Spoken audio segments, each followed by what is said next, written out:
Ассаламу алейкум, урматтуу кыргыз элим. Менин үй бүлөмө тиешелүү ошол кырсык боюнча айтып кете турган сөздөрүм бар эле. Албетте бул маселе жөнүндө көп айткым келбейт.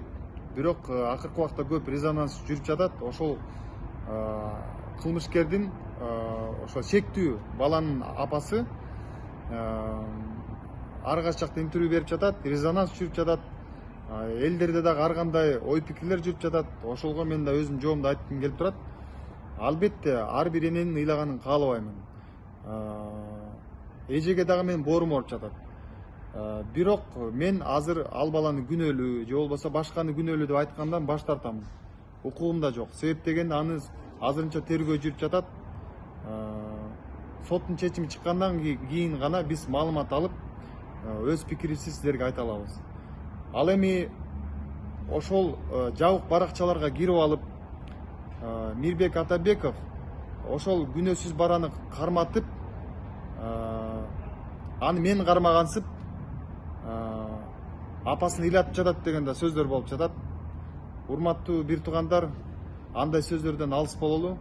Себеп дегенде менин Кудайга шүгүр өз жумушум бар, өзүмдүн чыгармачылыгым бар, кое турган концерттерим бар, дүйнөгө чыгуу максаттарым бар. Ал эми ал иш менен эгерде ал чын боло турган болсо дагы биздин убактыбыз жок андай иш менен алек болууга. Бирөөнү күнөөсүз бирөөнү каматып, Кудайдын астына күнөөлүү болгум келбейт. Урматтуу бир туугандар, кыргыз элим, ынтымакта бололу. Мында жаман иштерден алыс бололу. Ар бир үй бүлөгө тынччылык каалайм. Бөөдө кырсыктардан алыс бололу, сак бололу.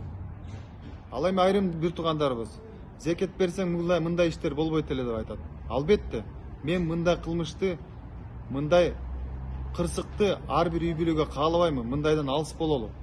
Бирок андай зекет кылган иштерди мен Кудайдын астында гана жооп беремин. Башка эл үчүн кылбаймын, бирөө үчүн кылбаймын. Мен Кудай үчүн кылам. Ар бирөөбүз өз башыбызга жооп берели, урматтуу бир туугандар. Биз жабыркап калган тараппыз. Менин энеме кол көтөрүп, ошол күнү бети башын көк ала кылып, кабыргасын сындырып, андан кийин шок болуп жүргөн күндөрүн мен бүгүнкү күнгө чейин көз алдыман кетпейт, жүрөгүмөн кетпейт.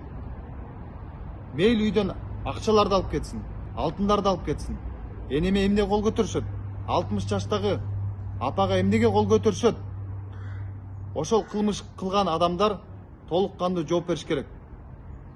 Бул ишти аягына чейин адилеттүү чечип беришине бардык милиция кызматкерлери адилеттүү чечет деп ишенемин. Жана ошондой эле Кудай таалама 1000 мертеден суранып кетмекчимин. Баарыңыздарга тынччылык каалайм, урматтуу бир туугандар.